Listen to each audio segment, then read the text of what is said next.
ہدایت اللہ کے ہاتھ میں ہے، ہدایت عالم کے ہاتھ میں بھی نہیں ہے۔ عالم راستہ بتا سکتا ہے، عالم تبلیغ کر سکتا ہے، عالم آپ کو صحیح راستہ بتا سکتا ہے، مگر آپ کو ہدایت دینا اللہ کے اختیار میں ہے۔ اللہ اپنے نبی سے قرآن میں کہتا ہے انک لا تہدی من احببت ولکن اللہ یہدی من یشاء۔ اے میرے نبی، آپ جس کو چاہیں اس کو ہدایت نہیں دے سکتے، ہدایت تو اللہ کے ہاتھ میں، اللہ جس کو چاہتا ہدایت دیتا ہے۔ نبی کے چچا ابو طالب بہت پیار کرتے تھے نبی سے، ہر مشکل موقع پر نبی کا ساتھ دیتے ہیں۔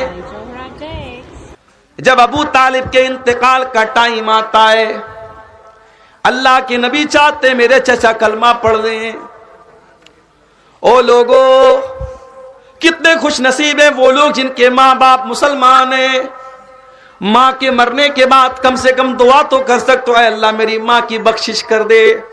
ذرا کوئی ابراہیم علیہ السلام کے کلیجے سے جا کے پوچھے، وہ اپنے باپ کے لیے مغفرت کی دعا بھی نہیں کر سکتے۔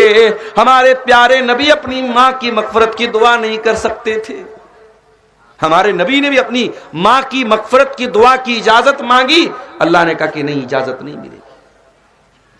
اگر آپ کی ماں مسلمان ہے، اگر آپ کا باپ مسلمان ہے، میرے پیارے ساتھیوں، یہ بہت بڑی اللہ کی نعمت ہے، اس نعمت کی قدر کرو میرے پیارے ساتھیوں۔ ابو طالب باپ کی طرح نبی کو پالا ہے، آج آخری ٹائم ہے، انتقال کا ٹائم ہے، اللہ کے پیارے نبی اپنے چچا کے پاس آتے ہیں۔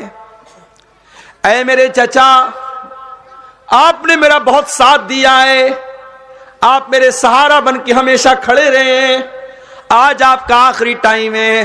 اے میرے چچا، قل لا الہ الا اللہ، بس میری ایک ریکویسٹ ہے، مان لیجئے، اپنے بھتیجے کی ایک بات مان لیجئے۔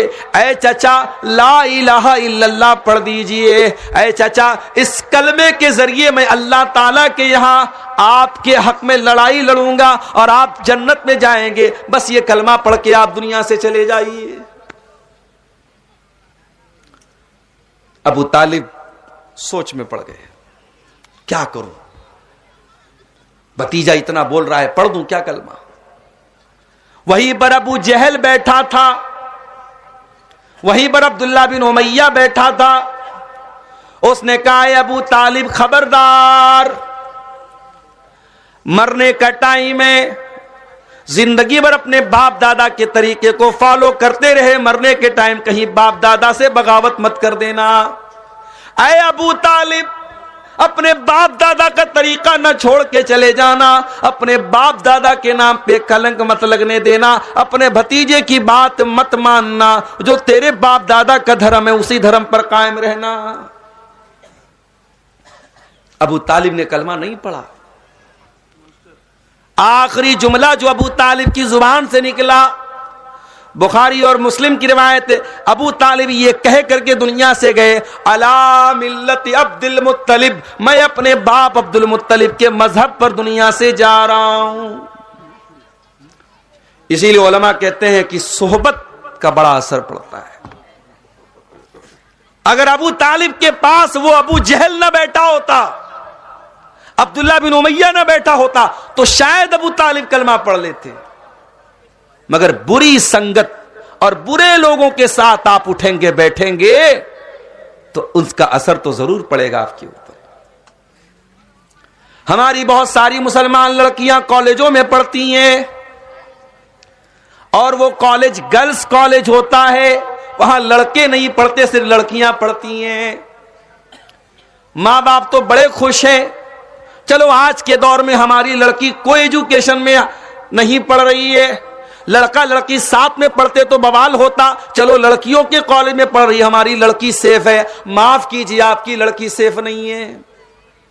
آپ کی لڑکی جن لڑکیوں کے ساتھ پڑھتی ہے، آپ تو بڑے دیندار ہیں, آپ تو اسلام کو فالو کرنے والے ہیں, لیکن آپ کی لڑکی جس کالج میں پڑھتی ہے وہاں بہت ساری ایسی لڑکیاں ہیں جن کے 10 بوائے فرینڈ ہیں, جو رات رات بھر لڑکیوں سے چیٹنگ کرتی ہیں, جو زنا کرتی ہیں, جو بدکاری کرتی ہیں, اور آپ کی لڑکی جب ایسی لڑکیوں کے ساتھ پڑھے گی تو ان کا اثر آپ کی بیٹی کے اوپر بھی پڑے گا.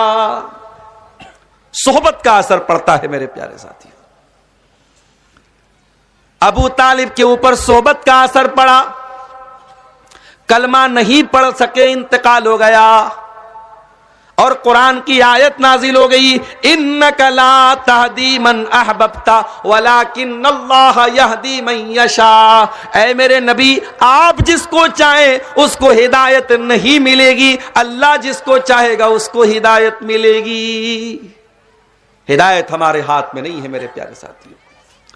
اسی لیے شاعر کہتا ہے, ابو طالب کے قصے نے حقیقت کھول کر رکھ دی, نہ ہو آنکھیں تو گھر کی روشنی سے کچھ نہیں ہوتا.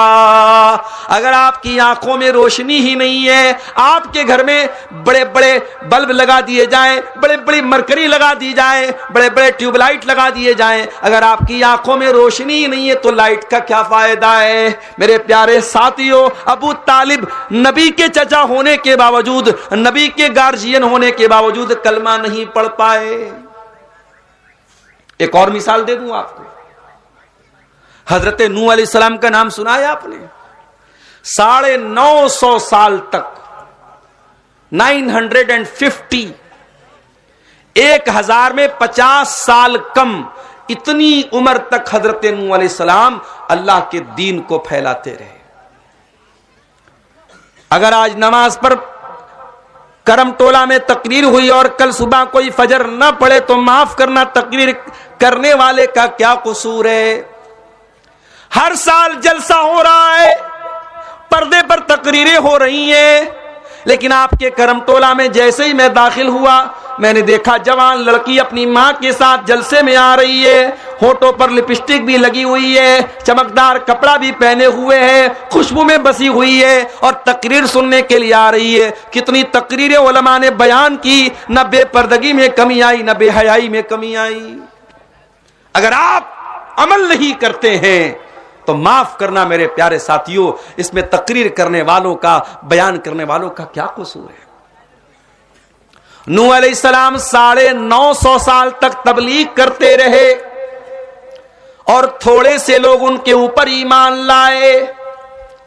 اللہ نے حکم دیا کہ اے نوح اب بس بہت ہو گیا, وَاصْنَعِ الْفُلْكَ بِأَعْيُنِنَا, اے نوح علیہ السلام ہمارے حکم سے کشتی بناؤ. نوح علیہ السلام نے پوچھا نہیں, اے اللہ کشتی کیوں بناؤ, پانی تو نہیں ہے یہاں پہ.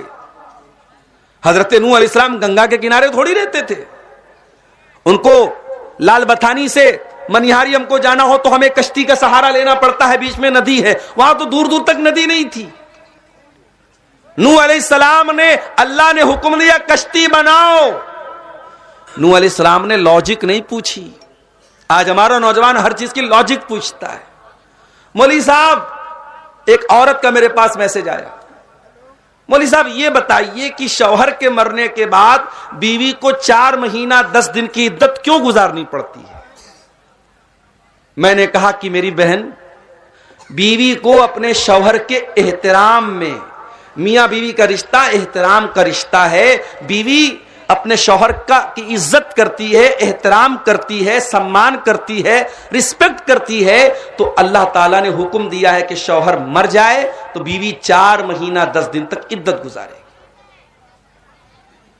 اور پھر میں نے اس بہن کو یہ بھی نصیحت کی کہ ہر چیز کی لاجک مت تلاش کیا کرو. شریعت میں آپ کو بہت ساری ایسی چیزیں ملیں گی, کوئی لاجک نہیں ہے, کوئی لاجک نہیں. جاڑے کا موسم آیا, آپ موزہ پہنے ہوئے ہیں, ٹرین پہ میں سفر کر کے آتا ہوں, اپنی منزل پر پہنچا, دیکھا موزہ بہت گندا ہو گیا ہے. میں وضو کی حالت میں, اگر میں نے موزہ پہنا ہوا ہے, شریعت کہتی ہے کہ سفر میں آپ 3 دن تک موزہ پہنے وضو کیجئے, اور پیر دھونے کے بجائے پیر کے اوپر مسح کر لیجئے. اب لاجک یہ کہتی ہے کہ صاحب جب میں نے موزہ پہنا ہے تو موزے پر جو ڈسٹ لگ رہا ہے, جو گندگی لگ رہی ہے, وہ تو نیچے لگ رہی ہے, تو مسا تو نیچے ہونا چاہیے, مگر مسا نیچے نہیں, مسا اوپر ہوگا. دین میں ہر جگہ لاجک نہیں چلے گی میرے پیارے ساتھی. اللہ نے کہا اے نو کشتی بناؤ. نوح علیہ السلام نے لاجک نہیں پوچھی, کشتی بنانے لگے. یہ بھی نہیں پوچھا اے اللہ کشتی کیوں بنا رہا ہو, پانی تو دور دور تک نہیں ہے. نوح علیہ السلام کشتی بنانے لگے. اب کشتی بناتے چلے جا رہے, قوم کے لوگ آتے چلے جا رہے. کلما مر علیہ ملأ من قومہ سخروا منہ, جب قوم کے لوگ وہاں سے گزرتے ہیں تو مذاق اڑاتے ہیں, دیکھو بھائی حضرت نوح تو بڑئی بن گئے, یہ تو بڑئی کا کام کر رہے ہیں, یہ تو کشتی بنا رہے. لوگ مذاق اڑا رہے, لوگ ٹھٹھا کر رہے ہیں, لوگ ہنسی اڑا رہے ہیں, مگر نوح علیہ السلام خاموشی سے اپنا کام کرتے چلے جا رہے ہیں. سبق یہ دے رہے ہیں, اے سچائی کے راستے پہ چلنے والے, اے دین کے راستے پہ چلنے والے, دنیا تیرا مذاق اڑائے گی, تو پرواہ مت کرنا. اے نقاب پہننے والی خاتون, تو نقاب پہن کے نکلے گی, کوئی نعرہ بھی لگائے گا اپنے مذہب کا, تو خاموشی سے آگے بڑھ جانا. اے داڑھی رکھنے والے نوجوان, تیری داڑھی کا مذاق بھی اڑایا جائے گا,